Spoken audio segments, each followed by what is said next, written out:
The mind is either your sword or your master's leash. What you whisper to it becomes the life you live. So the question is, what do you tell yourself when no one is listening? There is a moment in life when you stop pointing fingers and you begin to look inward. That moment is rare. Most people live their entire lives with their hands full of blame.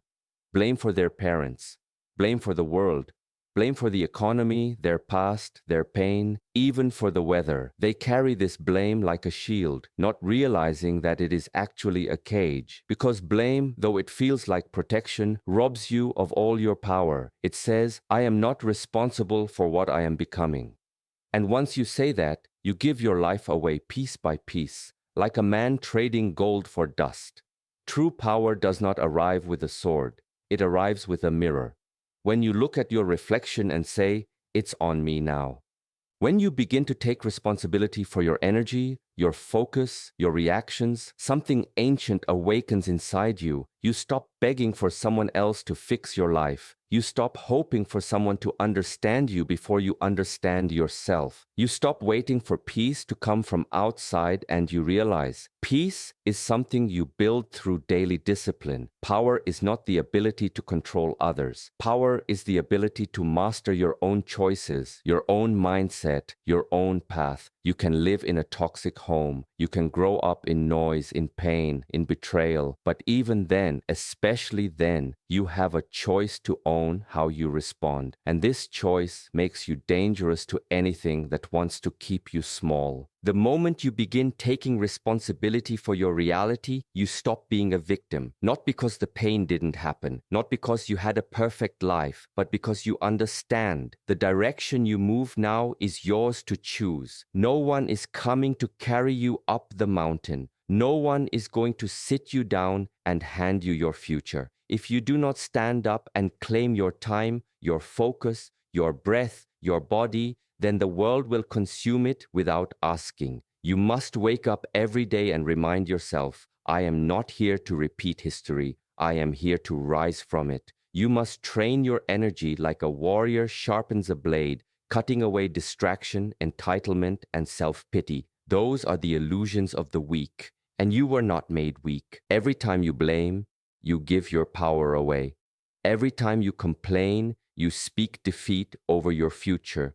But every time you choose to own your moment, to say, this is my thought, this is my reaction, this is my responsibility, you become untouchable by chaos. You don't need the world to be calm to be calm. You don't need others to support you to keep moving. You move because it is your nature, because you chose this path, because you no longer seek to be saved.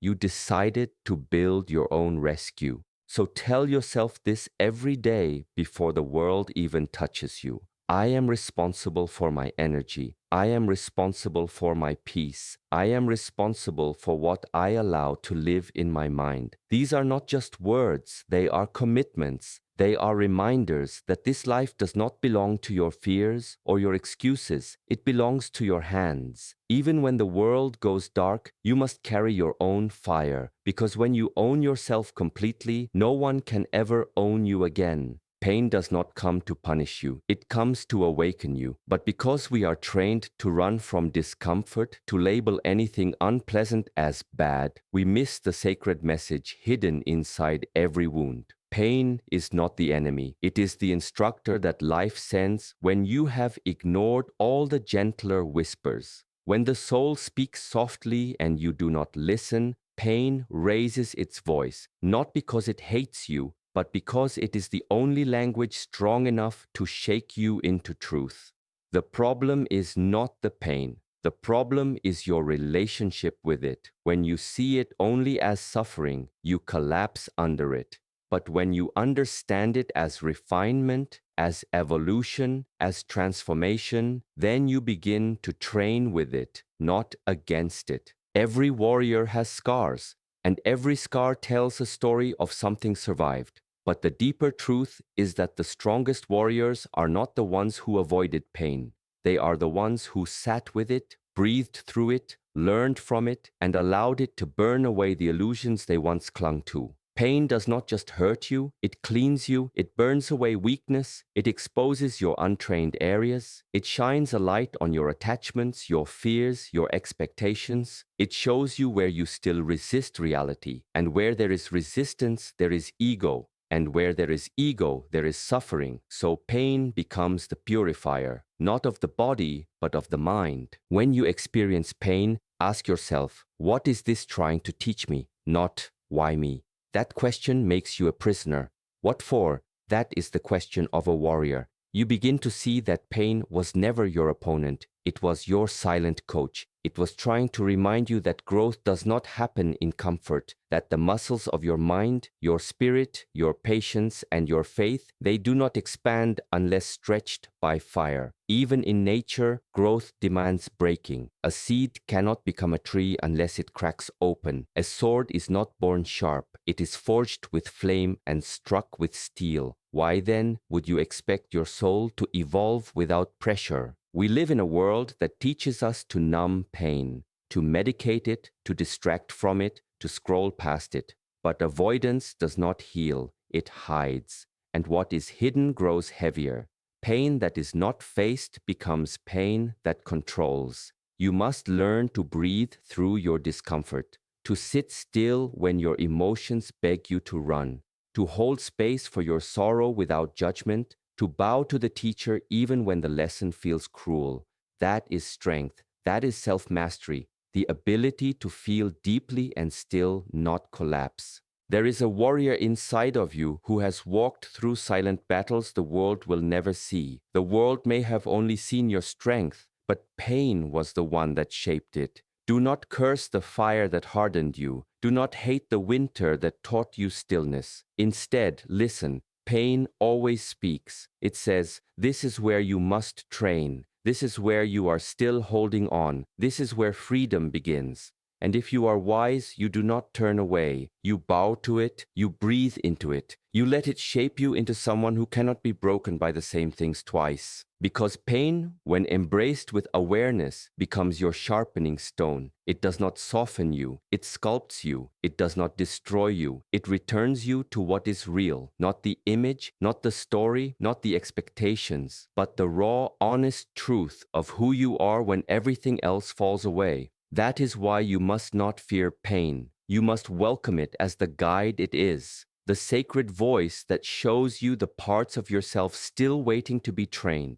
One of the most silent forms of suffering is the craving to be understood, to have someone look into your eyes and say, I see you, I get you, I feel where you're coming from. And when that doesn't happen, when the people around you misunderstand your silence, your fire, your vision, or your discipline, it can begin to eat away at your worth if you let it. But here is the truth few are willing to say out loud: being understood is not a requirement for being valuable. It is not a condition for inner peace. Your worth does not increase with applause, and it does not shrink with rejection. It is steady like the mountain. Whether clouds cover it or not, the mountain remains unmoved.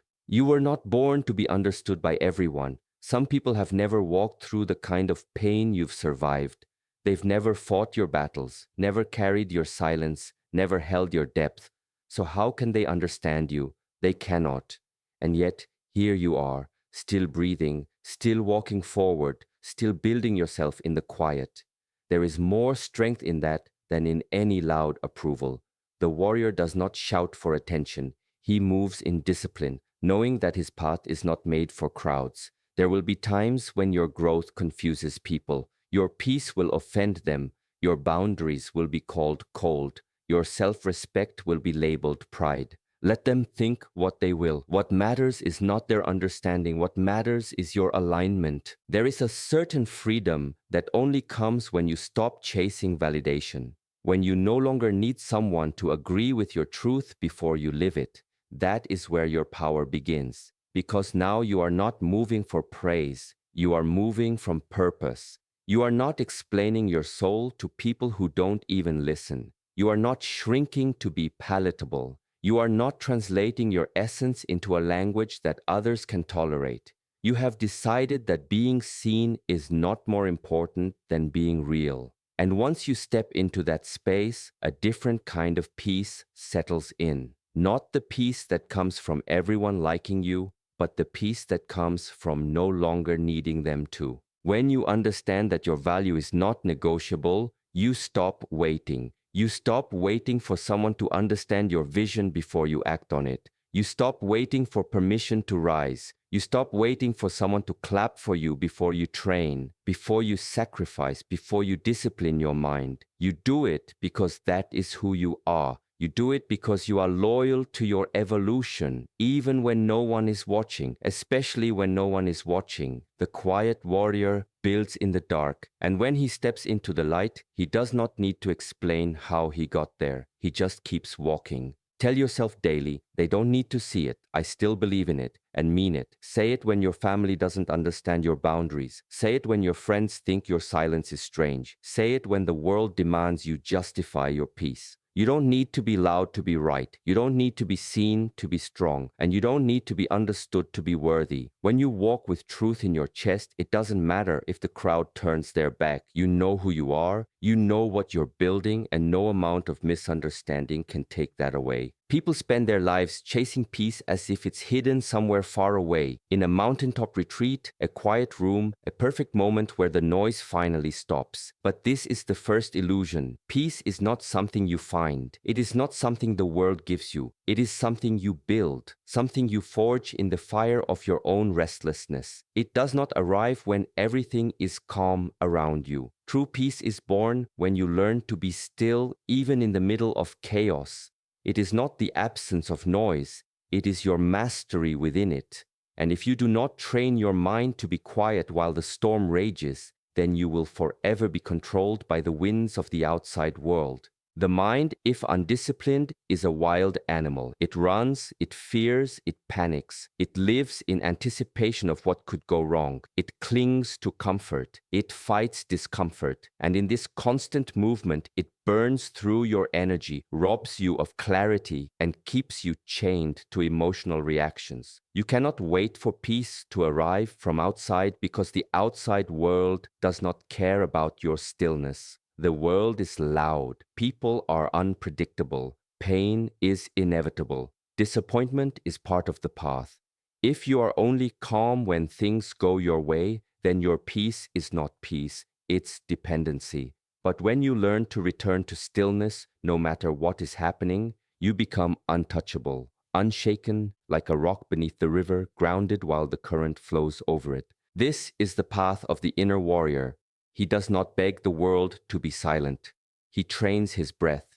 He observes his thoughts. He steps back from emotion and looks it in the eye. He watches his reactions not to suppress them, but to understand them.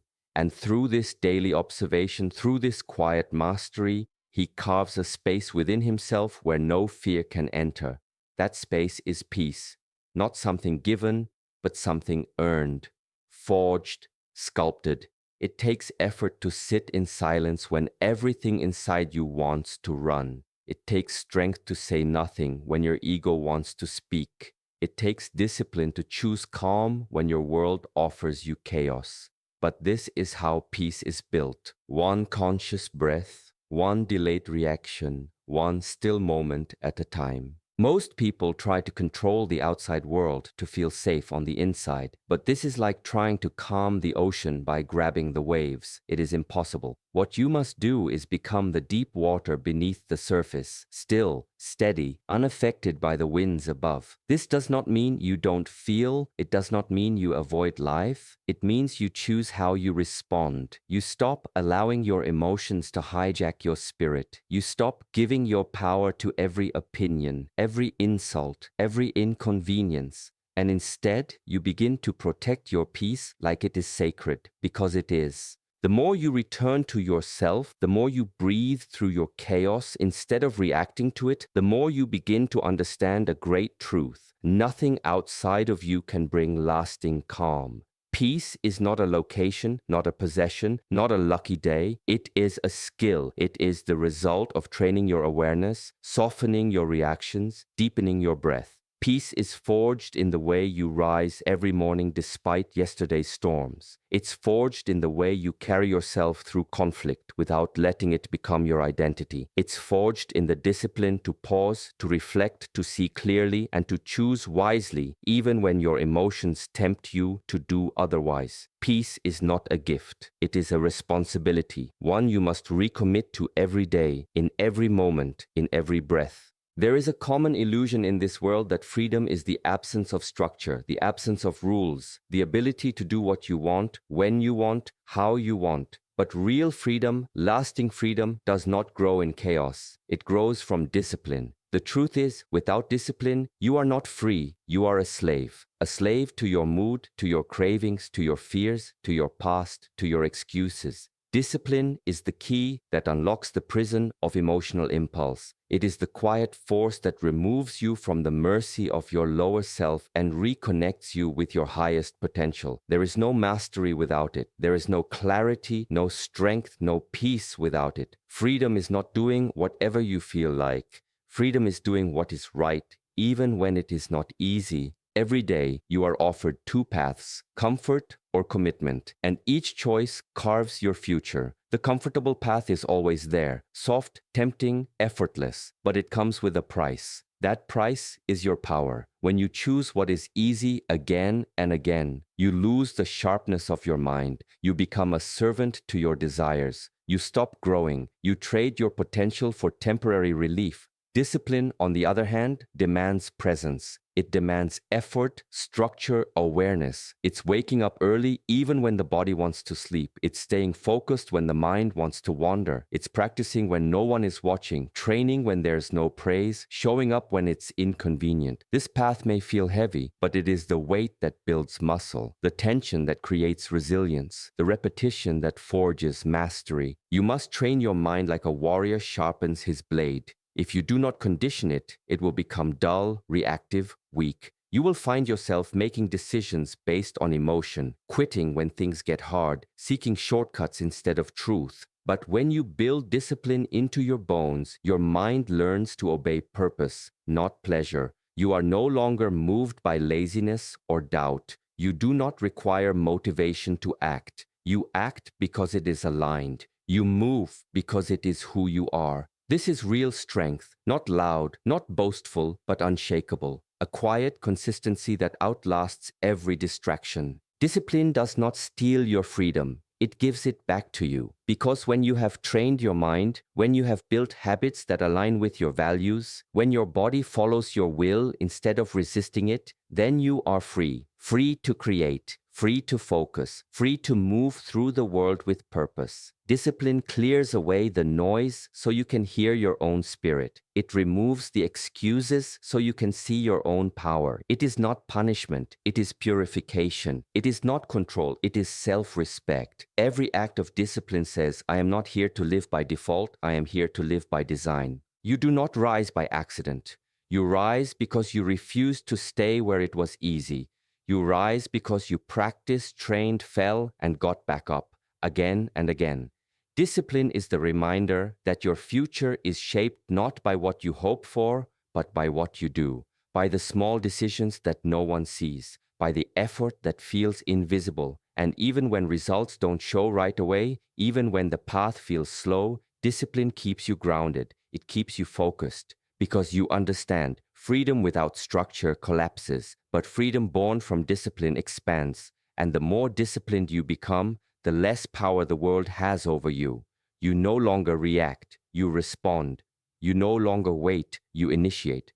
You no longer run, you stand. Because you have built yourself from within, not rushed, not borrowed, not dependent, but real, earned, lived, forged in silence and proven in time. There are stories within you, old chapters that still whisper, still ache, still shape the way you see yourself when no one else is around. Everyone carries something, pain from childhood, words that cut too deep to forget, moments that fractured your trust, abandonment, betrayal, shame. These are not light things, and no one is asking you to pretend they didn't happen. But there comes a moment, a quiet, sacred moment, when you decide that what happened to you will no longer define what happens through you. That moment is not loud, but it is the most powerful declaration you will ever make. I will not live as a prisoner to what hurt me. I will rise, not in denial of the past, but in mastery over it. The past may have shaped you, but it does not own you.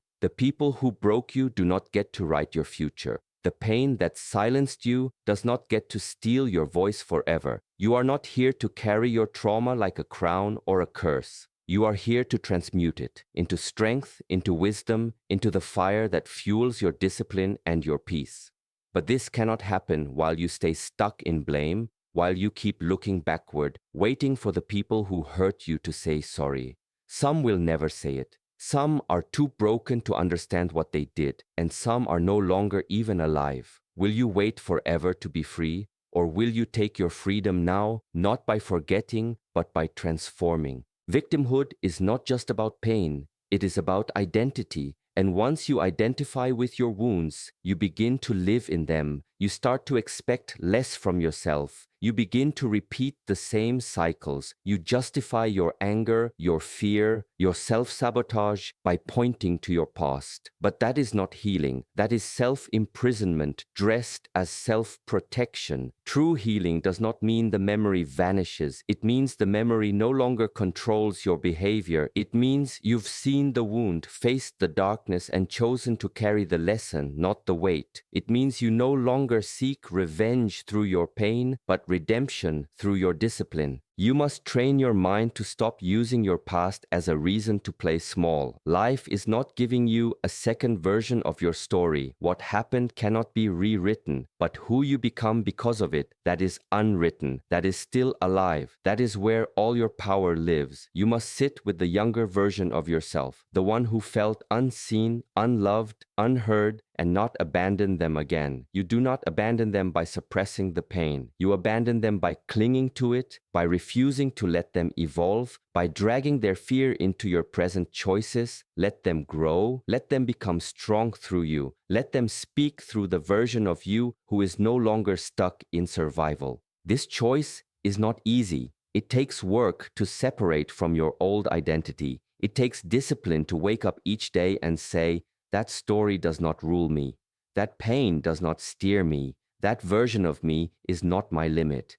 Every time you take action from a place of self-respect instead of self-pity, you are rewriting your narrative. Every time you choose responsibility over resentment, you are freeing yourself. Your past was a teacher, not a destiny. The lessons were hard, but they were not a sentence. You are not broken, you are becoming someone who can look back at their suffering without being swallowed by it. Becoming someone who trains not just their body, but their story, who shapes meaning from hardship and refuses to let the worst moments of their life become the final word. Because pain may be the beginning, but it is not the end. It's the raw material from which discipline, peace, and power are built. In a world that constantly tells you what you lack, what you haven't achieved, what you need to fix or buy or chase to be enough, gratitude is rebellion. It is the quiet refusal to be ruled by scarcity. It is the inner choice to see what is here now and recognize it as enough. Gratitude is not weakness. It is not naive optimism. It is power, quiet, grounded, unshakable power. Because when you can look at your life, even in its imperfection, even in its storms, and still whisper thank you, you have taken back control from everything that wants to make you restless, bitter, and blind. Gratitude doesn't just soften the heart, it sharpens the vision. It allows you to see clearly, because clarity does not come from more, it comes from presence. And presence begins with appreciation. Most people overlook what they already have because they've been taught to look forward and never pause. To achieve, accumulate, ascend, but never arrive. This is the trap. You could be surrounded by everything you once prayed for and still feel empty if your mind has not been trained to recognize blessings. Gratitude trains the mind to stop hunting for lack, to stop attaching joy to what is missing. It turns your attention inward, toward your breath, your resilience, your body that carries you, your mind that's still learning, your heart that still beats. These are not small things. These are miracles in motion. And when you are grounded in that awareness, you become untouchable by the noise of comparison or the poison of envy. Gratitude is not about pretending everything is perfect. It is about recognizing that even in imperfection, life offers you something valuable, a lesson, a moment, a relationship, a breath. The warrior understands this. He does not wait for everything to be ideal before giving thanks. He gives thanks through the struggle. He gives thanks for the pain that teaches, for the stillness that reveals, for the discipline that grows even when no one applauds. The warrior does not need a feast to be grateful. He is thankful even for the crumbs because he knows the feast lives in his awareness, not on the table. When you root yourself in gratitude, you also build unbreakable patience. You stop rushing toward a version of yourself that the world says is more successful, more impressive, more complete. You stop chasing validation through titles and outcomes. You return to the now, and in the now you see that you already have enough strength to keep going, enough clarity to take the next step, enough peace to breathe deeply and choose wisely. Gratitude stabilizes your spirit. It calms the mind. It reminds you that joy is not delayed. It is accessed here in this breath, in this moment. Tell yourself every day, I already have enough to be strong today. Let this be your mantra. Not because you want less from life, but because you no longer need to depend on more in order to feel grounded. Ambition without gratitude becomes obsession. But ambition fueled by gratitude becomes sacred. It becomes a journey rooted in contentment, not desperation. You move not to escape yourself, but to expand yourself. You grow not because you hate where you are, but because you honor who you are becoming. Gratitude is the soil from which endurance grows. It keeps you aligned when doubt creeps in. It keeps you humble when success arrives. It keeps you steady when life becomes unstable. And the best part is, it requires nothing outside of you. You don't have to wait for peace to land. You create it quietly by shifting your focus, by recognizing that even now there is something to be grateful for, a lesson, a moment of breath, a new chance to respond better than you did yesterday. That is the power of gratitude. It makes you strong without shouting. It makes you calm without retreating. It gives you light, not just in the sunshine, but in the middle of the storm.